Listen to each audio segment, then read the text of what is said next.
I was told that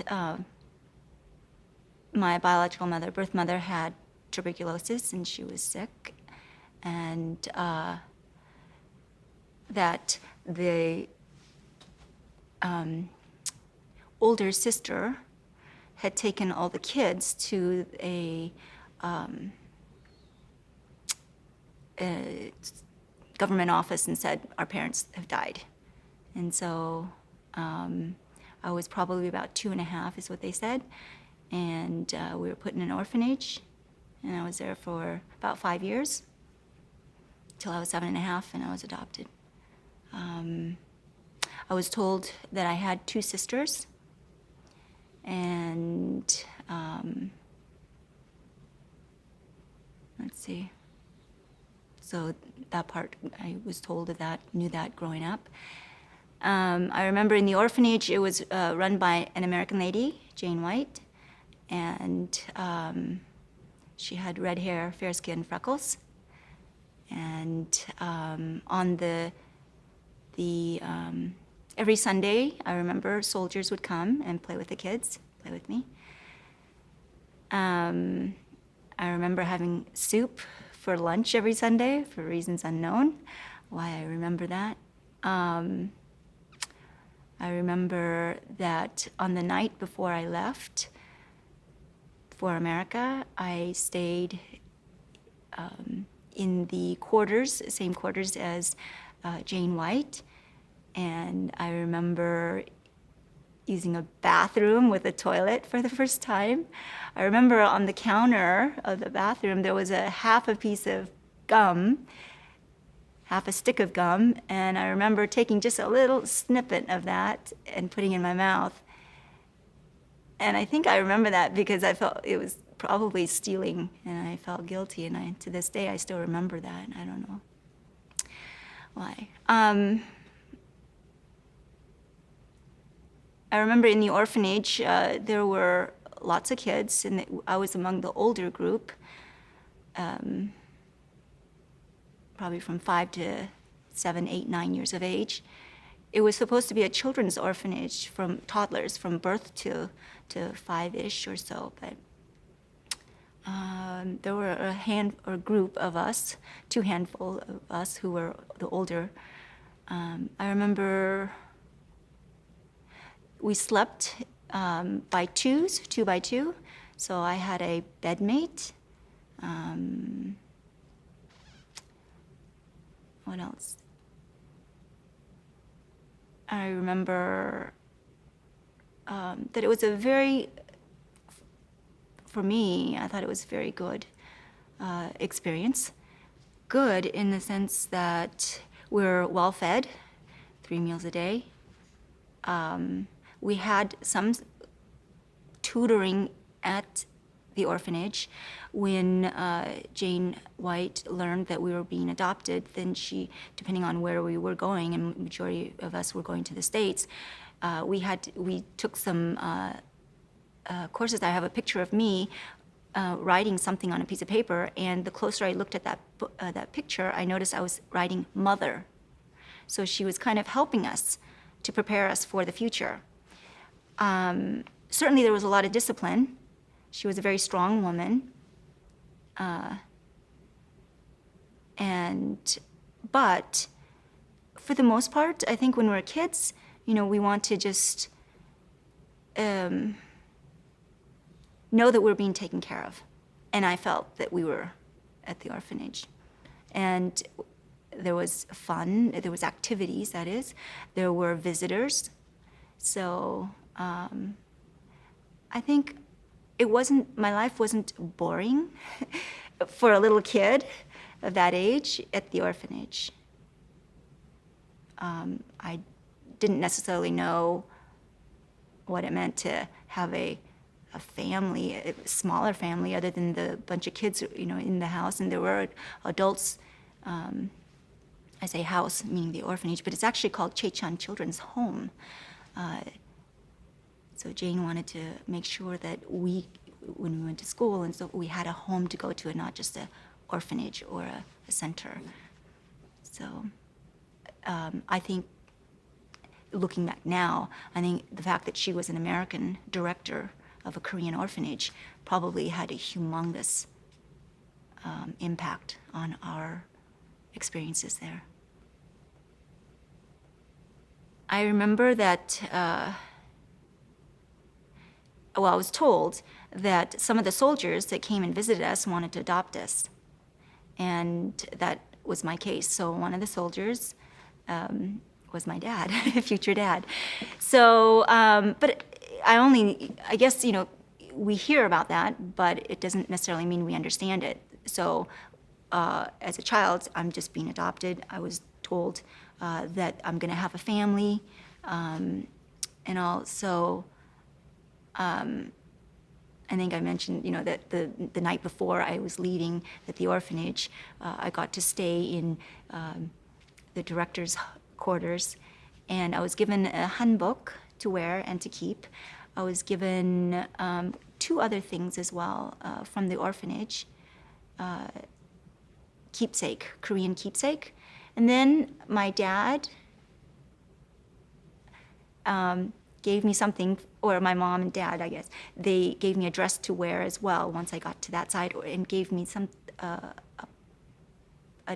purse or a doll or something, I'm not quite sure, for me to carry so that they can identify me.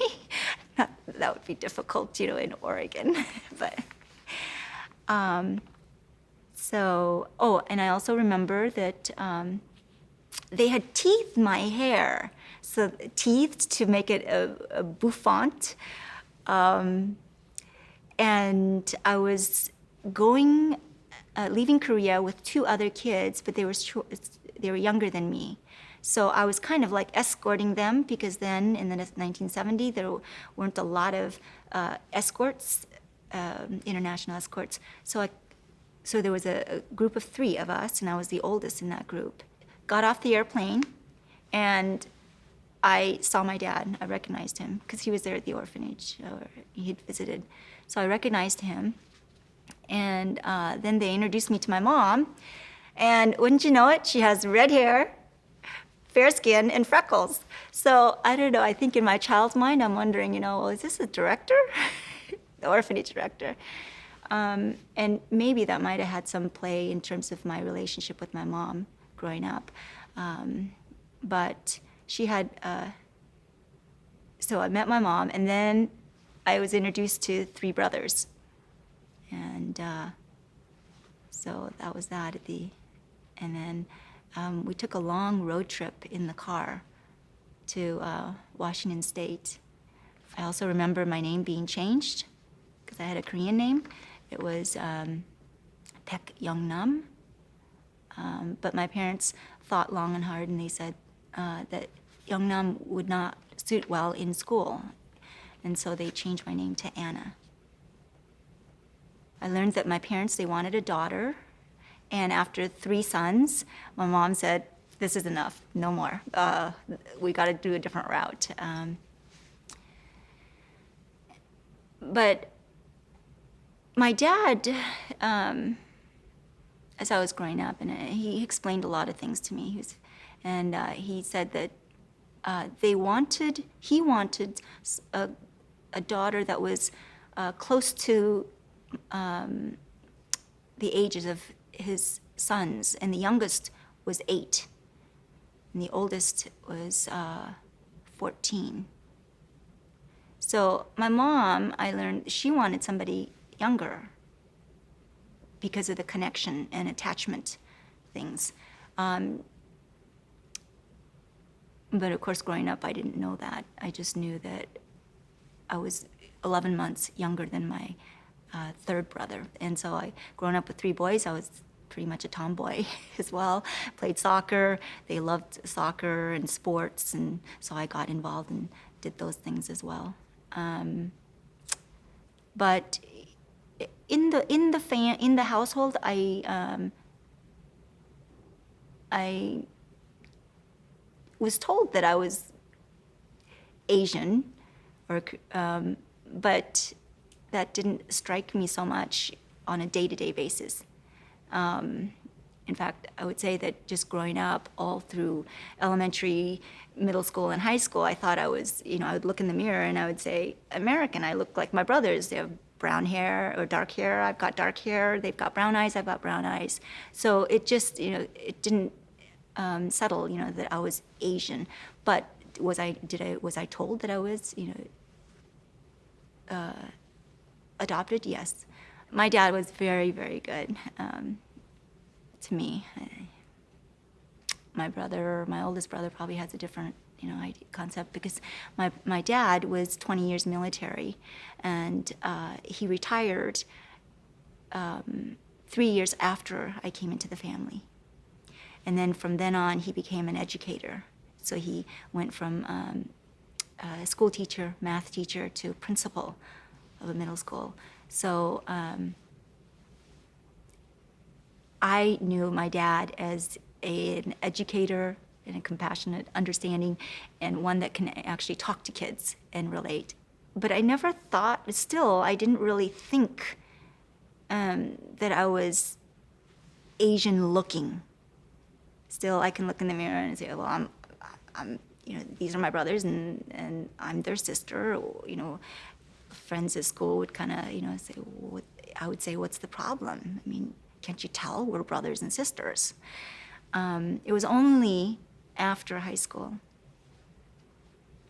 Had some male friends, and one neighborhood friend. And he would come to my house, and we'd do all kinds of stuff together. We'd go jogging and various things, but he never really took me out in public outside of the house. Of course, my parents knew him, my brothers knew him and all.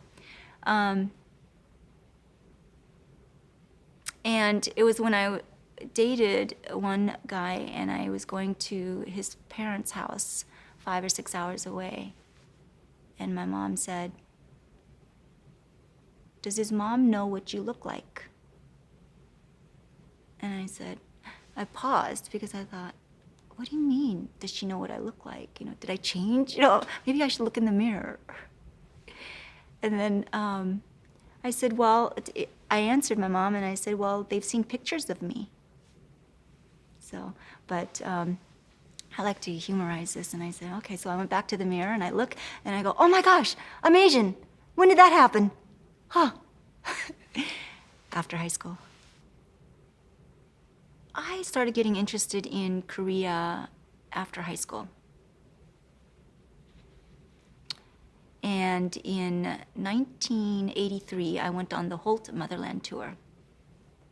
Was there for 2.5 weeks, and in the middle of that, my orphanage director, who was an American director, she came in and she took me away for 3 days.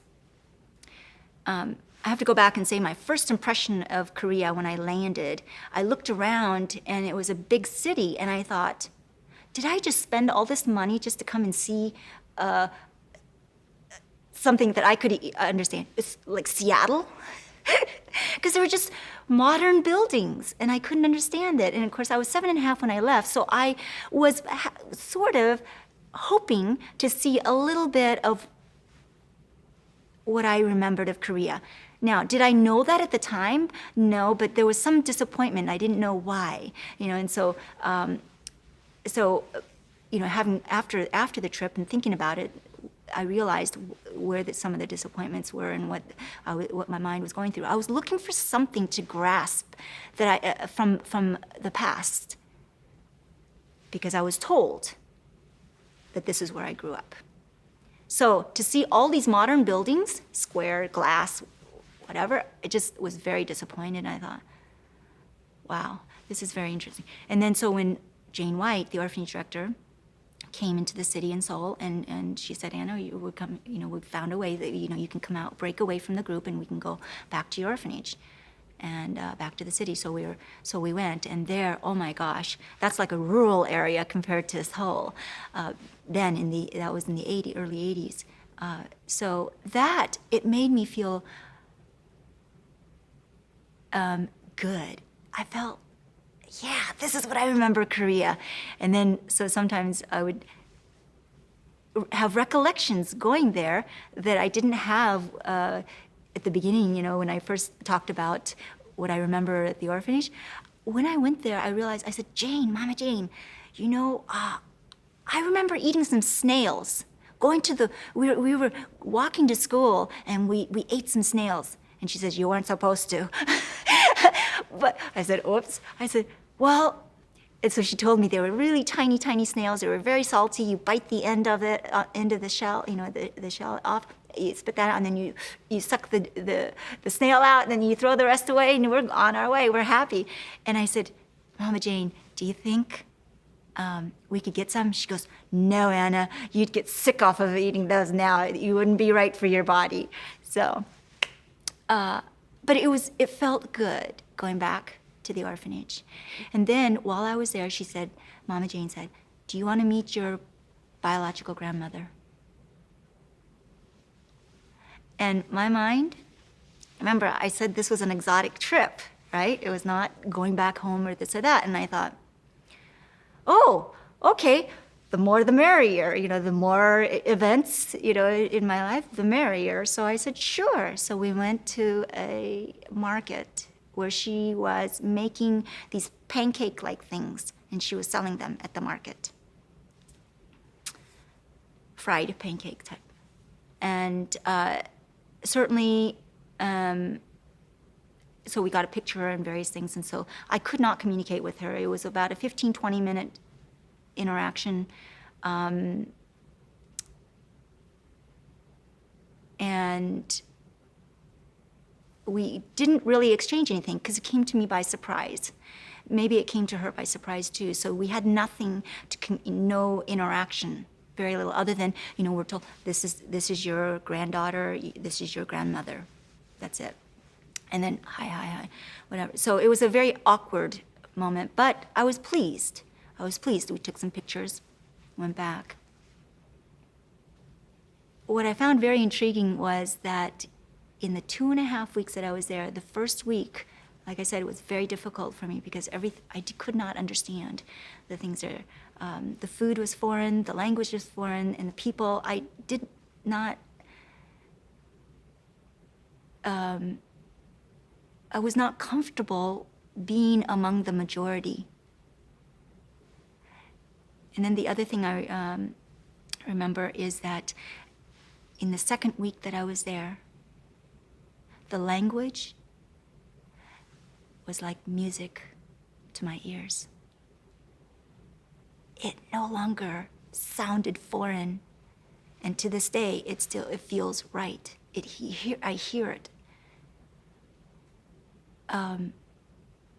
Like it's normal, like it's English. However, I still don't understand what they're saying, but the intonation is not strange. In the orphanage, time went by, 5 years went by, and by the time I was adopted, the oldest sister that came with me at the orphanage had already left the orphanage and started her own life and all. And then I was adopted. And then over the years, this older sister would periodically go back to the orphanage and call Mama Jane and say, where is Young Nam? And so forth. So in 1983, I told Jane, I said, I want to meet the sisters. She said, okay, that's all I need. She said, well, your sister has been coming and calling regularly to find out where you were. And I told her that until Anna says she wants to see you, I can't tell you where she is. So 83 was the time when I said, yes, I want to see her. In 1989, I got married to a military officer, and so we were sent to Korea for 9 months. And there I met the first sister, the one that was in the orphanage with me. And there she told me that I had 2 other sisters, and she knew the whereabouts of those sisters. So this sister, in the Korean culture, as the Korean culture goes, the oldest was responsible for all the siblings underneath, and she did her job. She told me that the number 2 sister was in Seoul, So the first sister, she lives in Incheon. Number 2 sister lives in Seoul. Number 3 sister lives in America. And then now me. So I said, well, could you give me the phone address and so forth of the sister in America? And I held off in writing to the sister until 1992. And I wrote to her in 1992, the fall of 1992. And then she immediately wrote me back. She was in New York. So it was in 1992 that she came and visited me as well in Washington, D.C., because I was stationed in Washington, D.C. And then periodically I'd go back to Korea in the 90s, and the second sister did not want to meet me. For 7, I believe it was 7 years after she knew that I existed, she did not want to see me. But I would, every time I went back to Korea, I would meet with the older sister and her family. And now I've met all of them. And had my ups and downs, highs and lows with all of them. And it's still in process in terms of how it unfolds, how the relationship unfolds. My hope and my dream would be to get all of us to have a reunion, all 4 of us to meet one day.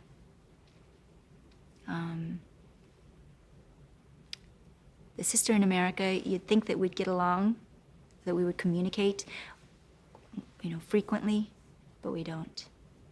But we both know, at this point, we both know that our desire is for a reunion. And she says it's just a matter of time. We just have to wait. She says, I'm not ready to go back to Korea. So, but she says, I know your heart. I know you, that's what you want. That's your hope, for all of us to have a reunion. But I think a lot more work, internal work needs to be done on all of us before that could happen. I mentioned to you that growing up in America, in the family that I have, I would consider myself an American and look just like my brothers. And it wasn't until after high school that I realized that one day I went from being an American looking in the mirror to Asian looking. I saw that I was Asian looking. I think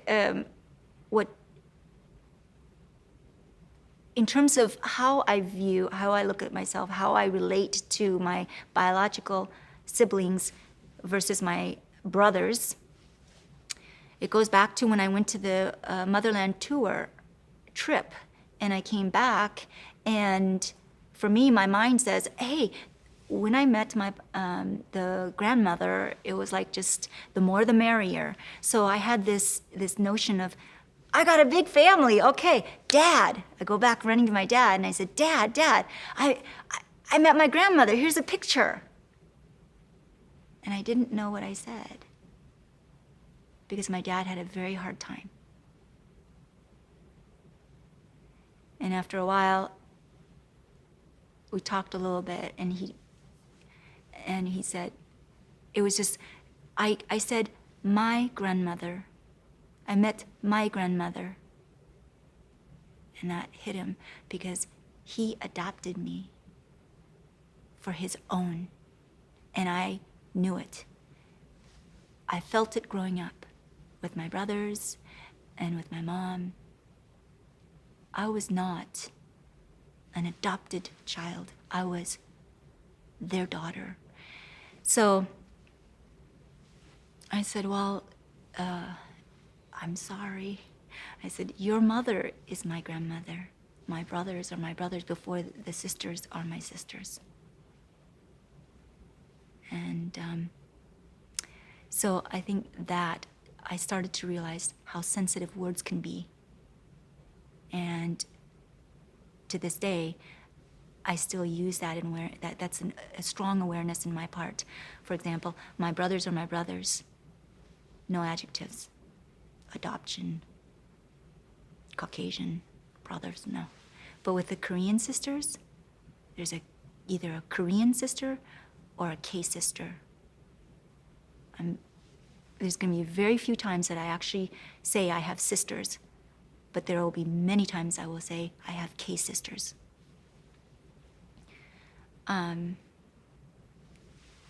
Because of the reaction that my dad had and how that impacted me. And I think the fact that they died prematurely and before I got married probably adds, or strengthens, this notion of this American family is my family. The Korean side is K family. Sorry. So,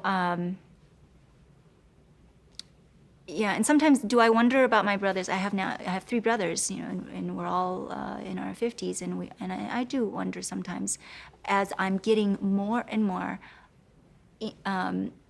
of a relationship with my Korean side.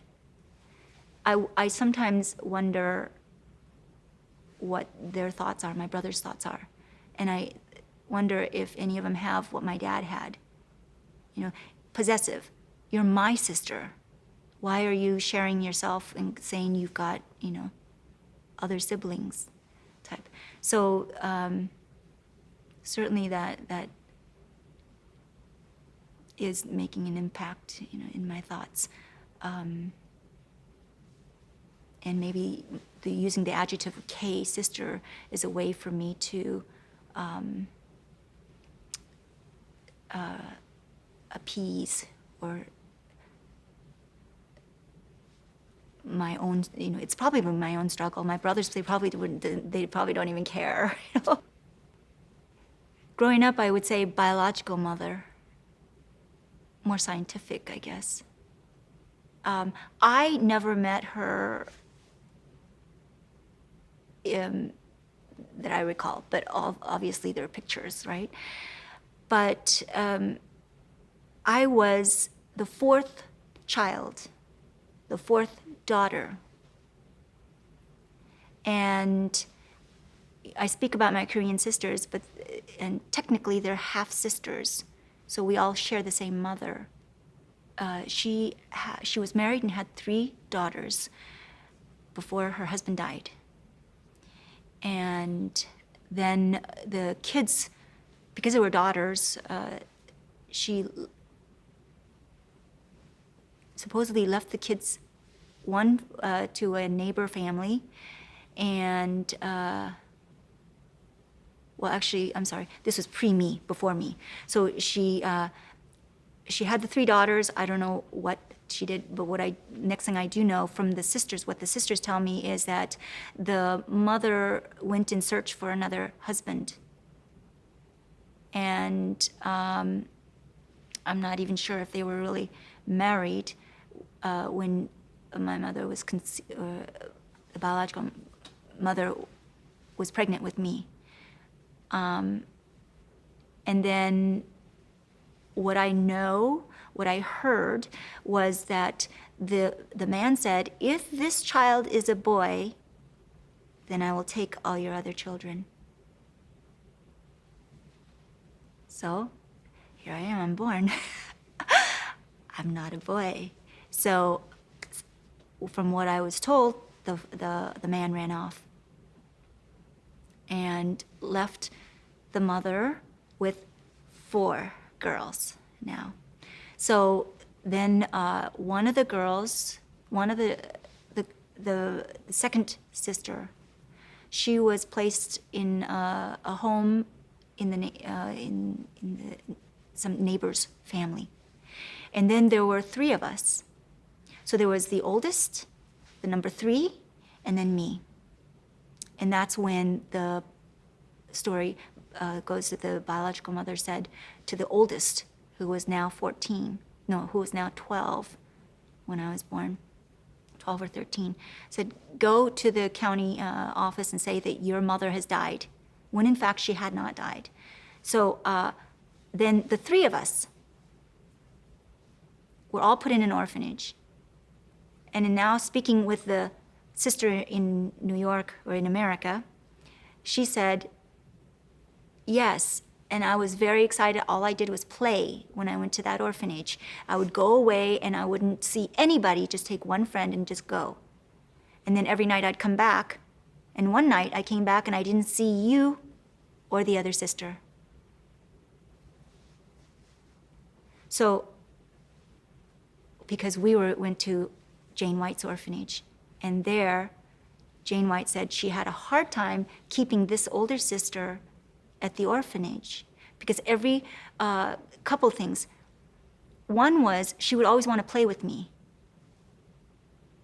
And by then, Jane White knew that many of these kids were going to be adopted, and this one, because she was already 14, she wasn't going to be adopted.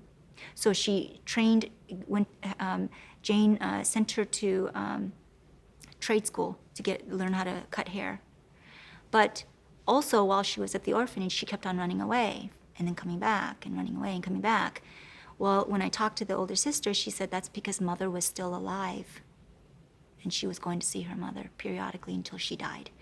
The mother had contracted tuberculosis, and she even at conception. So I was born with TB, or at least the traits and so forth, and that was taken care of at the orphanage before my adoption. So what I know is that my biological mother, she died of tuberculosis, and the biological father, she probably never married him. And the oldest sister, over time, over the 90s and 2000, she would take me back to the stomping grounds, if you will, of the orphanage, and various places that she remembered things. And she even took me to the house where we stayed in before the biological father moved away. And she pointed to the house, and we actually saw it. It was in late 2000. We saw that. My life today. I was married and divorced 24 years. I have a son. He's adopted. And I've regained my father's last name. So, I didn't tell you about my family, my immediate family. I was married for 24 years, and we traveled all around the world, mostly Africa and Asia. And our last tour in Africa was from 98 to 2000, and we were in Angola, and we met a street child, a street boy, and he stayed with us during almost our entire time in Angola. And then when it was time for us to leave, then 5-6 months before we left, then we started considering adopting or taking him, and did the paperworks for that. And we took a 13-year-old African boy. Today he is 27 and living in the community, not too far from me.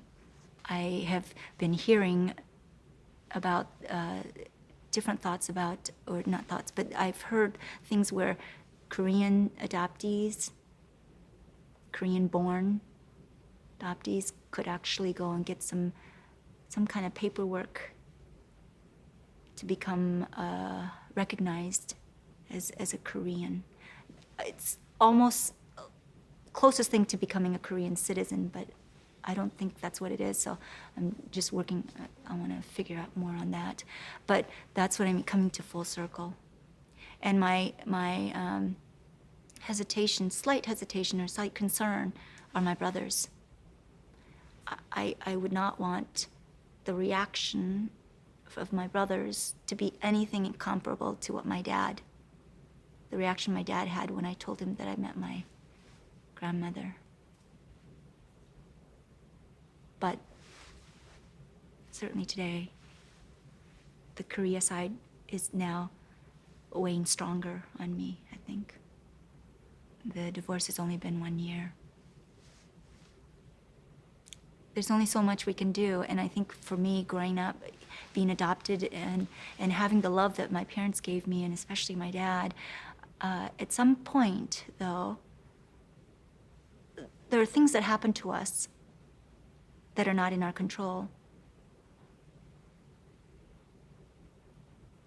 But, and certainly we can't blame ourselves when we're at a vulnerable age, when we're toddlers or when we're children or adolescents or so. But at some point, if you've lived long enough, I believe that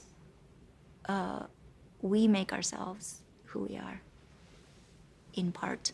That we cannot blame the things that happen to us to say, and use that as an impediment for us to become who we can be and who we ought to be. So, I don't know if that makes sense, but I've seen too many people, and even one of my brothers included, where they blame the world and everybody else for who they are today, essentially. And I don't know, if you live long enough, at some point, you've got to own it, the life that you live, and the perspectives that you have. You own it. As for my Korean sisters, my hope is that there's intervention from God. Because I think that the three can help each other greatly, immensely. I think they can have a joyous, a happier life in this day and age. I'm so thrilled that we're all alive. And each one of us have grown up with a different life experience, childhood experience. The oldest one, and of course their stories may differ for what I see, but my observation from the oldest one had a mother all the way up until she was probably 14, 15, 16. The middle two, second and third sister, grew up in Korea. And I have to say they were the orphans, the true orphans, living in Korea, on the streets of Korea. And nothing more needs to be said about living on the streets of Korea in the 60s and 70s. And then me. My experience was one of an orphan experience of 5 years, or orphanage experience of 5 years, and then 19 years with my mother and father and brothers.